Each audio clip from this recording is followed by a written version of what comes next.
the arc has been going on for a good while, and I think really when you get to the further portions of the arc and really see what the authors are doing, you can really dispel a lot of the early concepts that I think cause some problems for people. But I feel like with stuff like this, it feels like it's people are more jumping the gun instead of not trusting Tabata, and I can understand both sides, but I think this was a really good chapter to kind of put on display what Tabata was more planning instead of people just being like, well, the Dark Triad, aside from Xenon's backstory, uh, weren't as like big and fleshed out as I think a lot of people wanted.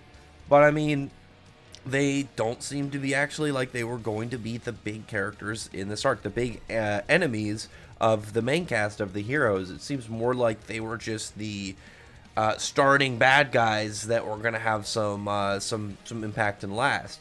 Because clearly Morris just fits way more with what goes on with like right now in the story, what goes on with the context of where the story's at. Morris just has a bigger setup. He seems more capable. It seems like Tabata likes him more and has bigger plans for him as well.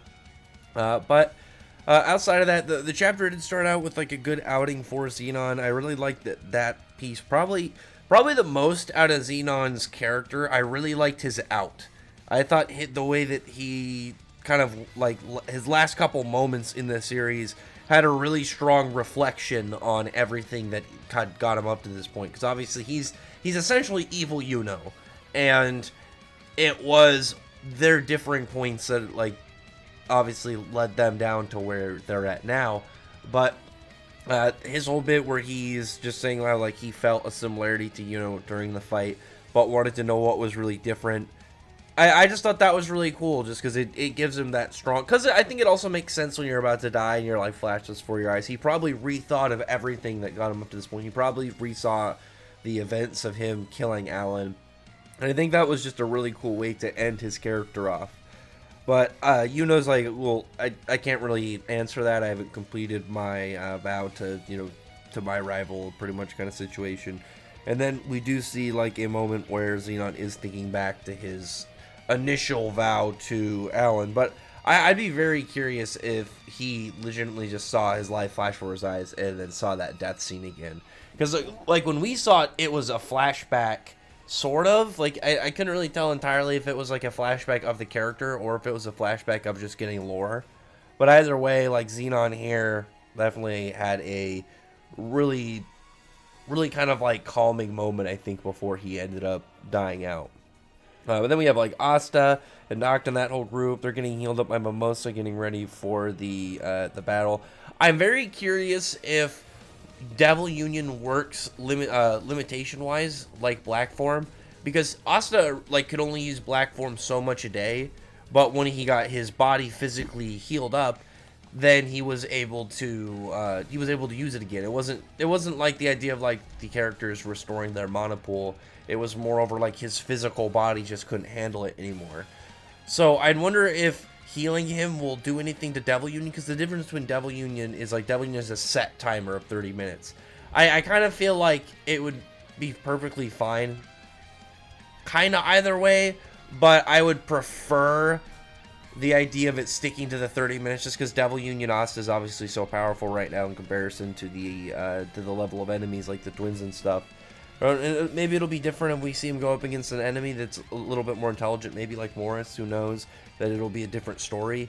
But I feel like that could be a really good settling point for it. Like if Tabata does do that, like if Tabata has physically healing Asta and his stamina and stuff is like straining his muscles, let him get Devil Union back. I don't want it to, but I feel like if he does do that, he has to have a scene where Morris, who's smarter, because we know that Fuse Lilith was faster than Devil Union Asta, so somebody smart like Morris, I feel like, could work around Asta's Devil Union and figure out how to beat him, even with it on, just based off intelligence. I think with his gravity manipulation with Lucifaro, he's going to be a way more formidable force than with Dante. Because when you look at Dante's spells, like heavy infighting and, what was the other one? Heavy Gladiator, I think it was.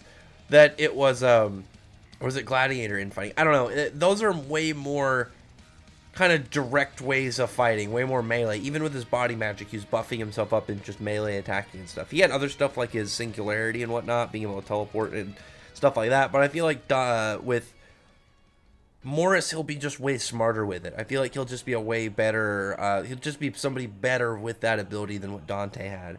But we'll see. It's going to depend on Tabata. Obviously, this is his series. We got to just wait and figure out. Like I said also in the video early on, this was a good showing that, like, you should trust Tabata. Maybe not all the time, but when it comes to kind of, like, crazy events like this, because now Morris is, like, hyper speeding the ritual. He's modified it with his revealed magic. And again, I have to say this, actually, I always have to bring this up. This isn't just a Black Clover. This is something that I'm going to bring up in all series. Whenever they have a character like this where they don't really reveal his power forever, I get so happy when I finally get to just know what this guy does. His modification magic, so he's essentially modified the ritual, and they don't need the tree anymore, or they don't need the Dark Triad anymore. They just need Yami and William, and he's like floating in the center and just, you know, draining everything, opening up like the gate and expanding it. And also he's got like all these lower level devil corpses, and he's kind of chimaering them into one big monster. Also Lotus, like MVP Lotus in this chat, maybe not MVP, but definitely, like, I definitely would give him a gold star for going against this, because the obvious thing about Lotus, like, outside of the other kind of like enemies, because he's still an antagonist side, right? Up until this point, rather, I'd say. He was obviously with the Diamond, but teamed up with the Spade after they pretty much took over most of the Spade Kingdom, or sorry, most of the Diamond Kingdom, rather. And he was with them, so at that point when we saw him, he was still an enemy, but he is only, like, doing everything he's doing to kind of, like, earn a living and live his life while he kind of provides for his family. So with him, he's a little bit in the kind of more gray area in, like, how he's doing it, rather than somebody like Dante or Morris, who are just kind of like evil bad guys, which is also understandable, because in real life some people are just bad. They're just awful people, and they just choose to be awful people. But Dorothy unfortunately got off screen. I feel a little bit bad for her, but I did really like that through her we tied in the whole part where Noct sent one of his devils over to, you know, to deal with the mission. Because I mentioned when because this, especially for me, and this is just the thing personally for me, when Noct first went and saw, like, used his Devil Union powers to see down at Morris when he opened the first gate faster than when it was supposed to be, I've been saying that he is the biggest threat right now, because he is accelerating everything. They don't have the gap between, like, if it was just a normal tree, the Dark Triad would have to fight off the Clover Kingdom and their allies for 9 days, or sorry, wait, crap, is it 9 or 7? Is it 9 floors? Either way, I think it's 7 floors. 7 days. Imagine that when it's like they lose on the first day, where it's like now he's made it so they're not required. They were essentially just to get it started. And now Morris is up and accelerating everything, and he's making it so, like, potentially Lucifaro could come out after this. Which makes me kind of wonder if Lucifaro is going to be, like, the bigger bad guy of this arc, and maybe the other two big devils are going to be the enemies in later arcs. Because now Beelzebub is cut off from, you know, coming out until otherwise he gets a new host, or he it would have to somehow be in the same way as Dante, or as Lucifaro, I imagine, with Morris, but I don't really know how he would do that. I can really only see him getting out through the normal gate opening aspects of it. So, and whatever the other devil is at the very bottom, I just feel like right now it's looking like maybe Lucifaro is just going to be the big boss of this one, and then the other two are going to be saved for later. But yeah, Dorothy getting beaten on screen, unfortunate. There's like a comment from Morris when he says that through the devil magic that he now has, he can affect intangible concepts.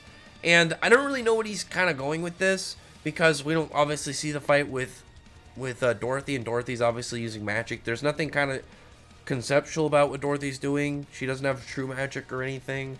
I kind of feel like it has to do with something about her magic. This is obviously just a theory, because I don't think the statement at least it doesn't have any context to have it make sense, in my opinion. I feel like it would be kind of like how he messed with the ritual. He didn't completely change everything about it. He changed one ruling of it. He modified something about how it worked. Similar to, like, I think how he's doing with Dorothy. Maybe with Dorothy, he got sucked into Glamour World or something like that, or and he modified it so he wasn't affected by the impending sleep. Or maybe he modified it to where she could still use Glamour World magic or Dream magic, but he didn't get sucked into Glamour World. Like, maybe that. Maybe he made it so she couldn't just suck people into Glamour World the moment the fight starts with her.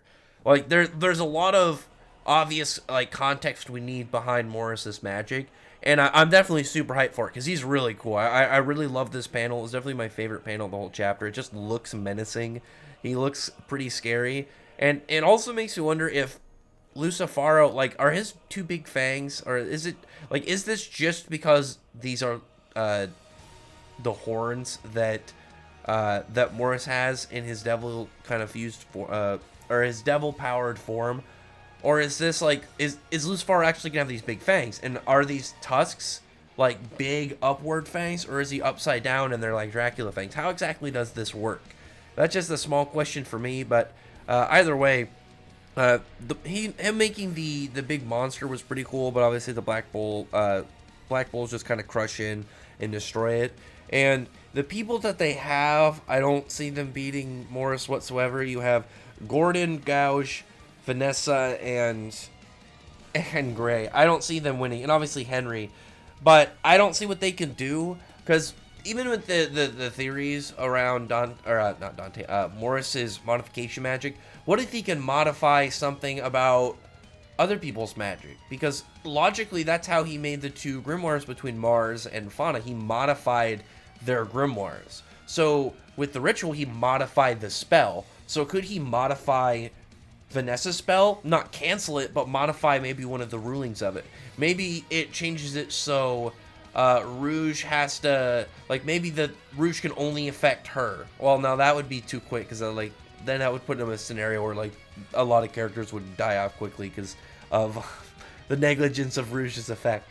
But maybe it could be like it just does wounds, but it doesn't kill. Maybe something like that. That would make sense. She's just tweaking something about it. So it's like, oh, severe wounds, because logically speaking, it would be like, oh, if they get severe enough wounds, they'll die. But it's like, well, no, because it's like it will just rewind faster.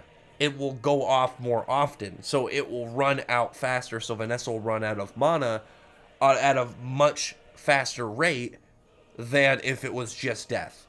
Logically speaking, it's just an idea that that could go with it.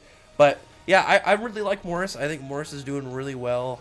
My people have had theories that he was going to be the bigger villain than any of the Dark Triad for a while now. Like, Morris has been a really mysterious character that Tabata has teased, and I really am hoping to see what exactly he has planned for him, because I've liked him since his introduction. I think his design is cool. He obviously had a lot of foreshadowing and lore behind him before he came in, and now he's really paying off and being really menacing, and also being very capable. So we'll see about that. He also looks really cool floating over the gate with while grabbing these devil corpses and these lower-ranking devils, and then making them into like weird chimeras. But anyway, other than that, comment below, thumbs up the video, but friend the like button, subscribe button, check out my other videos. And on that, thanks all for listening, and appreciate it. Subscribe. Bye.